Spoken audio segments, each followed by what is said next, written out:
about is Cavalieri's principle, okay?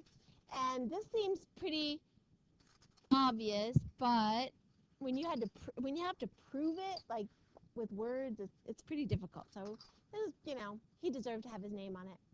But the Cavalieri's principle says that if you have, like, what shape is this? If I can get it lined up right. It's a cylinder, right? I mean, okay. And the volume of plastic would be made up by finding the volume of one of these little discs and then multiplying by how many discs there are, right? Okay, so what if I take this straight up and down cylinder, which is called a right cylinder, by the way, when the shape makes a right angle, like the height of it makes a right angle with the base, we call that a right shape. If we tip it over like that, okay, did I change the volume? No. And that's what Cavalieri's principle says. It says if you change the shape from right, which means straight up and down, to slanted, and the word for slanted, because you know math, you always have to have a word for it, is oblique. If you change it from right to oblique, you don't change the volume, because aren't there exactly the same amount of little plastic things here, right? So that's what Cavalieri, that's all it says, is that a right cylinder or prism or whatever will have the same volume as the oblique version with the same dimensions. Okay? So the volumes are equal whether it's right or oblique. And remember, oblique just means tilted, slanted. Okay? Easy, right? Like I said, it's kind of easy to see, but it's kind of hard to prove. Like, with in a normal, like, think about a proof, writing out a proof, it's kind of hard to prove. But it's easy to see. All right, so that's Cavalieri's principle. All right, that's one. Number two is cross sections. Okay? You take cross sections of three-dimensional figures. Actually, taking different kinds of cross sections of a cube is a whole branch of mathematics, because it does all kinds of stuff. Like they use it for gene splicing, they use it for growing crystals, they do all this stuff with when you're slicing a cube. But we're going to slice other stuff too. So the cross section is the part that if I slice this off, if I run a plane through this, what is this? What kind of pyramid? Triangular, and it is right, correct, it's right, but it's also a triangular pyramid. Okay? So if I run this plane through a triangular pyramid and chop off the top, the cross section would be if I took off the top and set it on the table, the cross section would be the part that touched the table, just the face where the plane touched. Okay? So like I cut it in half like that, and we're just talking about the shapes, the faces. Okay? So what shape would the face be? A triangle. Good. So everybody see that would be two-dimensional because it's just the face. So that would be a triangle. Okay? If I cut it parallel to the base of the cylinder, what would I make? A circle. What if I cut it slanted? If I ran the plane through the cylinder slanted, what would it make? An oval. Good. It would be an oval. Does everybody kind of see that? If you're not visually, if you have a hard time visually, it's difficult. And in math, the word for oval is ellipse. So it makes an ellipse if you cut it slanted. Okay? How about if I cut it perpendicular to the base? A rectangle, right? Like, can you picture me cutting a Coke can in half this way? So here's my top of my cylinder, and I'm going down this way. If I opened it up, wouldn't it look like a rectangle on the inside? Okay. How about, what's this?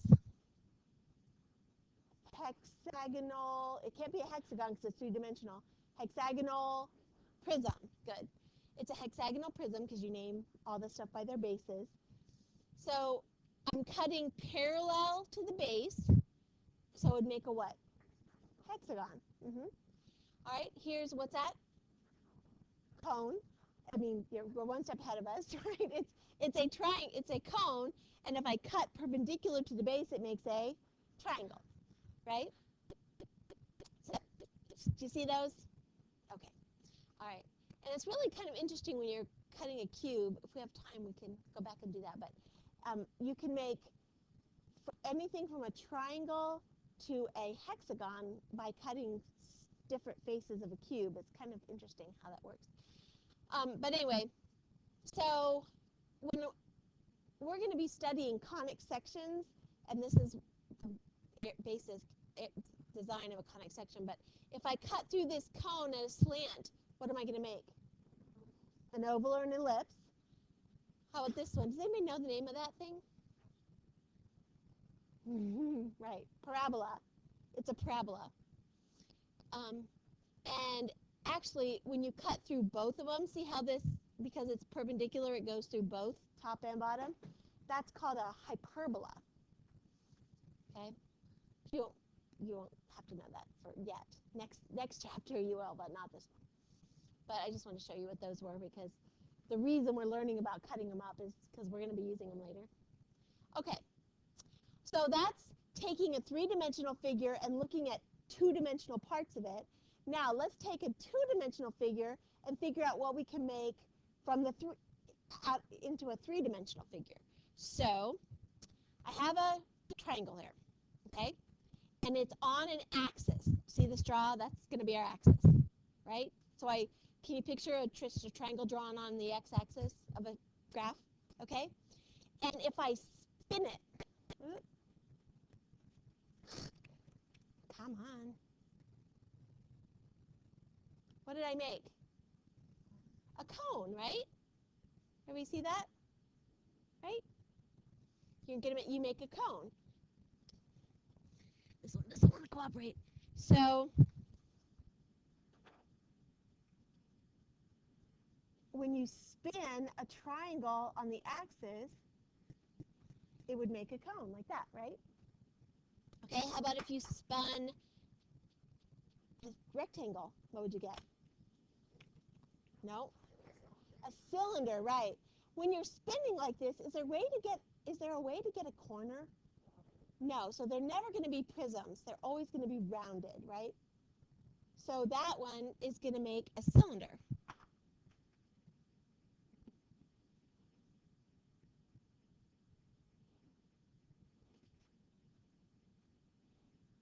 Right? How about, now this one doesn't have a mathematical name, but if I spin a parabola, what's it going to make? Think of the English word, just regular old word, the kitchen word. What would it make? A bowl, wouldn't it? A bowl? Can everybody see that? Yeah, kind of with the tip on it. It's like a spoon, but yeah, it would make a bowl, right? Does everybody see that? Or can you just picture a parabola spinning around? Okay. And last but not least, what if I spun this pentagon? I think it's going to take you two shapes to describe it. Well, a pyramid has edges, so it would be a cylinder underneath or on top of well, it's got a flat base, right? So you've got the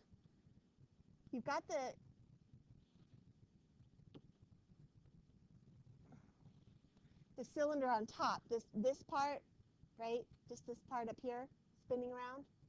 And then on the bottom, you have this, right? Yeah, kind of like, okay? Yeah, so this is called a cone. Now, this is a word you're going to need to write down because, Math is never happy unless it can give you new vocabulary.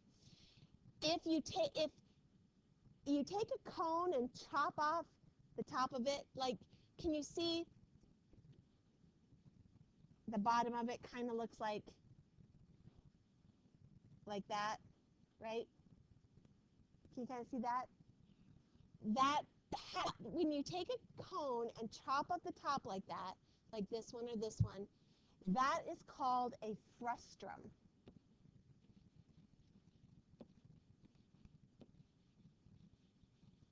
So this shape is a